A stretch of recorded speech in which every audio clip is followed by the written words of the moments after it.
सभापति महोदय, आज जिस विषय पर चर्चा हो रही है बहुत महत्वपूर्ण और पूरे विश्व का पालन करने वाले हमारे अन्नदाता कृषि विभाग 46, पशुपालन विभाग 47 पर मेरे को बोलने का मौका दिया, आपको बहुत बहुत धन्यवाद।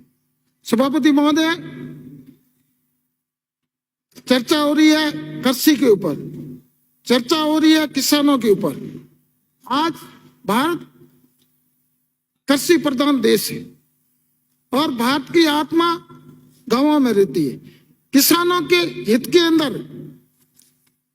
राजस्थान के लोकप्रिय मुख्यमंत्री माननीय गहलोत साहब और हमारे कृषि मंत्री माननीय लालचंद जी कटारिया साहब ने किसानों को उन्नति करने के लिए, कृषि को आगे बढ़ाने के लिए, किसानों को मजबूती देने के लिए जो शानदार योजना लागू की और पहली बार कृषि बजट पेश करके यह साबित कर दिया कि किसानों की हितैषी कोई सरकार है तो राजस्थान की कांग्रेस सरकार है।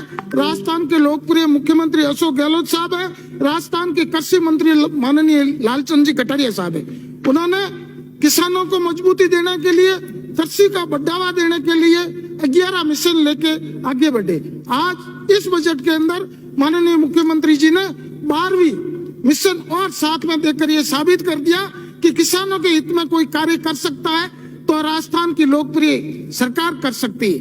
मैं माननीय सभापति महोदय आपसे निवेदन करना चाहता हूं कि किसान कल्याण कोष के अंदर पहली बार 5,000 करोड़ का प्रावधान किया और इस बार उस कोष को बढ़ाकर 7,500 रुपए कर दी।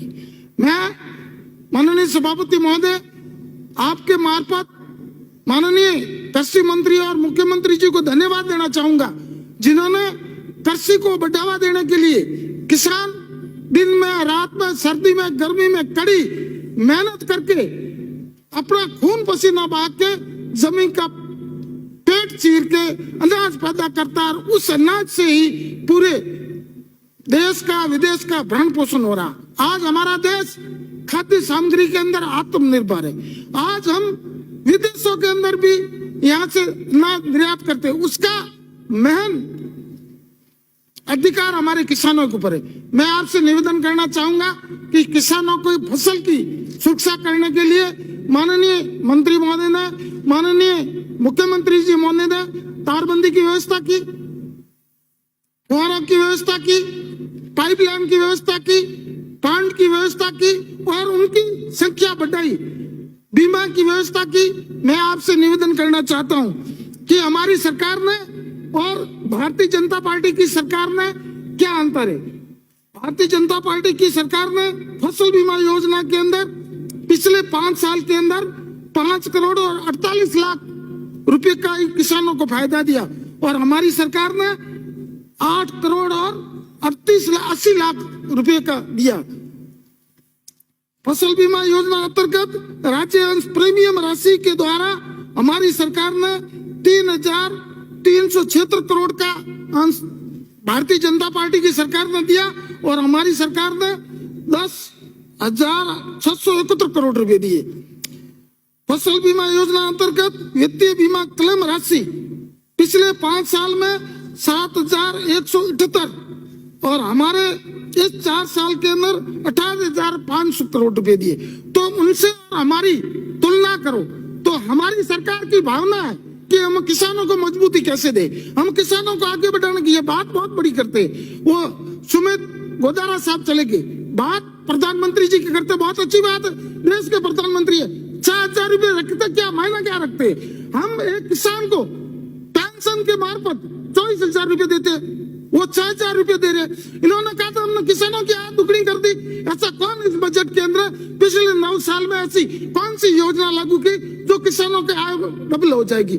बात करते हैं यूरिया की, यूरिया वितरण तो ये करते हैं हमारी सरकार ने, हमारे मंत्री जी ने, हमारे मुख्यमंत्री जी ने कड़ी मेहनत करके किसानों को समय पर यूरिया और डीपी उपलब्ध कराने की कोशिश की, व्यवस्था वो करते। उनकी मंशा है कि राजस्थान में कांग्रेस की सरकार है, इनको हम प्रताड़ित कैसे करें? इनका एक ही उद्देश्य है, किसानों को परेशान करो, गरीब को परेशान करो, दलित को परेशान करो, वो परेशान होकर हमको वोट दे और हम कुर्सी पे हासिल हो, वही नीति है। और किसान का विकास की बात नहीं करेंगे, और किसान का अच्छा करने की बात नहीं करेंगे, किसान को रोजगार देने की बात नहीं करेंगे। ये एक मेरा निवेदन है कि प्रधानमंत्री फसल बीमा योजना बहुत अच्छी योजना, प्रधानमंत्री जी का नाम आया, हमारे सभी साथी, ये कोई नहीं कहता है कि प्रधानमंत्री बीमा योजना के अंदर जो कंडीशन डाली है उस कंडीशन के आधार पर हमारे राजस्थान के किसानों का हित नहीं हो सकता है। इस कंडीशन के कारण ये लोग क्या करते हैं, राजस्थान सरकार को कोसने की बात करते हैं। प्रदेश अध्यक्ष अभी कह के चले गए कि राजस्थान सरकार ने गिरदावरी कराई। राजस्थान सरकार ने गिरदावरी नहीं कराई। राजस्थान सरकार ने यदि गिरदावरी नहीं कराती तो आपने 329 करोड़ रुपए की घोषणा करने के बाद में जब किसानों ने हड़ताल की उल्ला किया, उसी दूसरे दिन आपने 229 करोड़ वापस कैसे जारी किया? ये राजस्थान सरकार की देन है।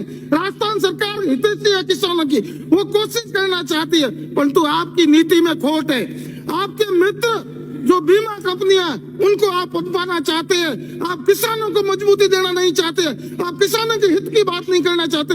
मैं माननीय सभापति महोदय आपसे निवेदन करना चाहता हूं कि 2020-21 के अंदर किसानों का खराब हुआ, हमारी सरकार ने जो गिरदावरी की 70% 80% नुकसान भेज दिया, उसके बाद में कृषि विभाग के साथ बीमा कंपनी ने खिलवाड़ किया। उन्होंने अपनी जो क्रॉप कटिंग के आधार पर जो सिंचित खसरे थे उसके अंदर सिंचित खसरों का मुआवजा करके किसानों के साथ भारी नुकसान किया। आज माननीय मंत्री महोदय आपसे निवेदन करना चाहता हूं कि आप थोड़ा दिखाएं। कई ग्राम सेवा सहकारी समितियां, उसके अंदर एक बड़े किसानों को उसका प्रीमियम आ गया और छोटे किसान आज भी तरह से, हमारी ऐसी कई सोसाइटियां हैं, कई ग्राम पंचायत है, वहाँ किसान हमेशा चक्कर लगा रहे, ज्ञापन दे रहे हैं। तो मेहरबानी करके आप उनको दिखावे कि उनका नुकसान हुआ था, उनके 70% नुकसान होने के बाद में भी उनको प्रीमियम क्यों नहीं मिला, उसके अंदर जांच करें। दूसरा मेरा निवेदन है कि माननीय मुख्यमंत्री महोदय ने कृषि फसल सुरक्षा मिशन लागू की, मैं उनको धन्यवाद देना चाहता हूं, परंतु मेरा निवेदन है कि बेमौसमी बरसात हो जाती है। बेमौसमी बरसात होने के कारण किसानों की पूरी फसल चौपट हो जाती है, और चौपट होने के बाद में जो किसान जिन्होंने बीमा कराया उनको तो बेनिफिट मिल जाता, परंतु जिन किसानों ने बीमा नहीं कराया उसको मात्र आप कृषि अनुदान देते हो। लाखों रुपयों की फसल बर्बाद होने के बाद में उनको कृषि अनुदान मिलता है। मेरा सभापति हो आपके मार्फत माननीय कृषि मंत्री जी और मुख्यमंत्री जी से निवेदन करना चाहता हूं कि अभी मेरे क्षेत्र के अंदर जो इसबगुल की फसल बहुत शानदार थी, लाखों रुपए के लोगों की आस थी कि हमारी फसल आएगी, भगवान ने मेहरबानी कर दी है, और फसल के बाद में हम इनसे हमारे बच्चों को पढ़ाएंगे, हमारे घर के अच्छी व्यवस्था करेंगे, हमारे शादी ब्याह करेंगे। आज भगवान रूठ गया, बारिश होगी, पूरी फसल नष्ट हो गई। तो मेरा आपसे निवेदन है, मैं आपको धन्यवाद देना चाहता हूं कि आपने स्पेशल गिरदावरी की घोषणा कर दी, परंतु उसका आंकलन करके जिस किसान को जितना भी हो सके ज्यादा से ज्यादा बेनिफिट देने की कृपा करें, और आपने मेहरबानी करके किसानों की बिजली के बिल माफ कर दिए, मैं आपको धन्यवाद देना चाहता हूं। हमारे विभाग के साथी कह रहे हैं बिजली आ नहीं रही है। बिजली पैदा करने का काम राजस्थान सरकार का, कोयला देने का काम भारत सरकार का है। आप में से किसी की हैसियत है, आप कोई बोल के कह सकते हैं कि किसानों के हित के अंदर हमारे हिस्से का कोयला हमको दिया जाए, किसानों हित के अंदर हमारे इसकी जो भी चीजें दे सकते। ऋण माफी की बात थी, माननीय प्रदेश अध्यक्ष महोदय पधार की, मैं अध्यक्ष जी को धन्यवाद देना चाहता हूं कि किसानों के बारे में बात करते हैं, अच्छी बात है, परंतु इनकी हर चीज के अंदर राजनीतिक साथ है, राजनीतिक इनको करनी बहुत जरूरी है हर चीज के अंदर। मैं इनसे निवेदन करना चाहता हूं, राजस्थान सरकार ने कर्जा माफ करने की घोषणा की, अपनी बैंकों की थी, राष्ट्रीयकृत बैंकों की व्यवस्था तो आप तो मेहरबानी करके कर दो, राजस्थान के हिस्से का पैसा हम देंगे, आप शुरुआत तो करो, आप पहल तो करो। माननीय मुख्यमंत्री, माननीय प्रधानमंत्री जी ने पिछले 8-9 साल के अंदर वैट के अंदर कितना धन वसूल किया। भाई साहब आप वरिष्ठ हो, बहुत ज्ञाता हो, आपके समान कोई नहीं है। मेरे हिसाब से राजस्थान के अंदर आपके समान ज्ञाता कोई नहीं है। आप या तो चुम्बक लगा दो, क्या तकलीफ है? आप बोलते हैं उस समय कोई उठता है क्या? आप कोई हमारा आदमी खड़ा होकर बोलता है उस समय खड़े हो, तो दूसरे बोलते उस समय खड़े हो। कल हमारा अनुसूचित जनजाति का मंत्री बोल रहा था, आप सब चिल्ला रहे थे, वो आपकी बात रख रहा था। अपनी बात रखने वाला आप रखो नहीं, आपका समय मिला उस समय, दूसरा कोई बात करता बीच में टोकने की क्या जरूरत है? मैं उधर और इधर में क्या फर्क पड़ता है? उधर ही देख रहा हूँ, आपके सामने नहीं देख रहा हूँ।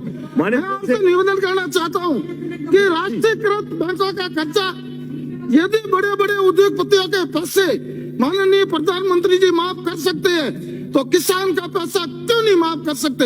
इसके बारे में हम निर्णय करें। राष्ट्र भारत के अंदर यूपी की सरकार थी, 71,000 करोड़ रुपए हमने माफ किए। आप मेहरबानी करवा दो नहीं, आपकी बड़ी मेहरबानी होगी। राजस्थान सरकार का ऐसा हमारे मंत्री जी अभी यस कर देंगे, आपकी बड़ी मेहरबानी होगी। आपने वादा किया था कि हम किसानों की आय दुगनी करेंगे। आप इस बजट के अंदर ऐसा कौन सा प्रावधान किया जो जिससे किसानों की आय दुगनी होगी? ये मैं आपसे निवेदन करना चाहता हूँ। किसानों की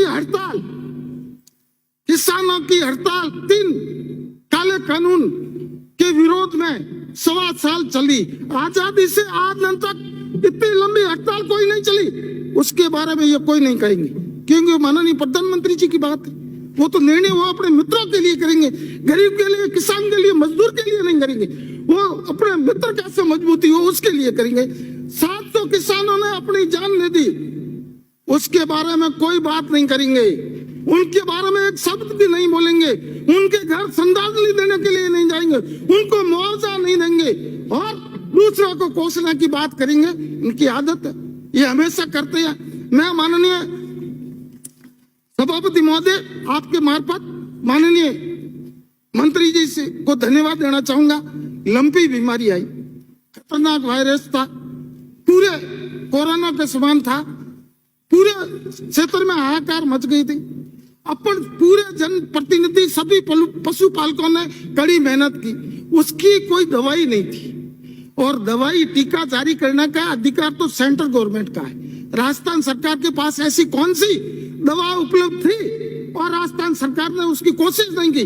तो राजस्थान सरकार, अब हर चीज को राजस्थान सरकार ने अच्छा काम किया, शानदार बजट पेश किया। आज पूरे राजस्थान के अंदर सरकार के विरोध का कोई नाम नहीं है। इस कारण से इनको और क्या कहें, और कहने के लिए कुछ नहीं है। बहुत शानदार व्यवस्था की। बिल्कुल ये बात सही है कि गौवंश का भारी नुकसान हुआ। उसके उपरांत भी राजस्थान के लोकप्रिय मुख्यमंत्री जी ने आगे बढ़कर घोषणा की कि जिन किसानों की गायें खत्म हुई है उनके 2 पशुओं के लिए 40-40 हजार रुपए देने की घोषणा की। उसके उपरांत अभी बीमा की व्यवस्था की। हमारी सरकार ने पशुपालन के लिए दवाई फ्री कर दी। कई आज माननीय मंत्री महोदय को मैं धन्यवाद देना चाहूंगा, जिन्होंने जितनी भी ग्राम पंचायतें थी उस पंचायतों के ऊपर उप स्वास्थ्य केंद्र खोलने की बात की है। उप स्वास्थ्य केंद्र को हॉस्पिटल बनाया, हॉस्पिटल थे उसको ये श्रेणी के हॉस्पिटल बनाए। ऐसी नए डॉक्टरों की व्यवस्था की, पशुधन सहायकों की व्यवस्था की।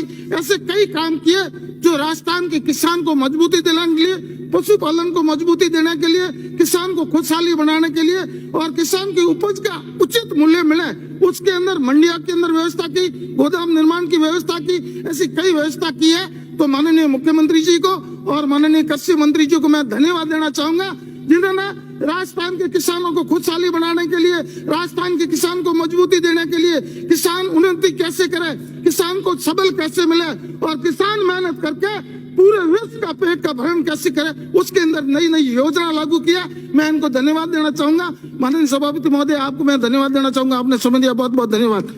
मैं माननीय श्री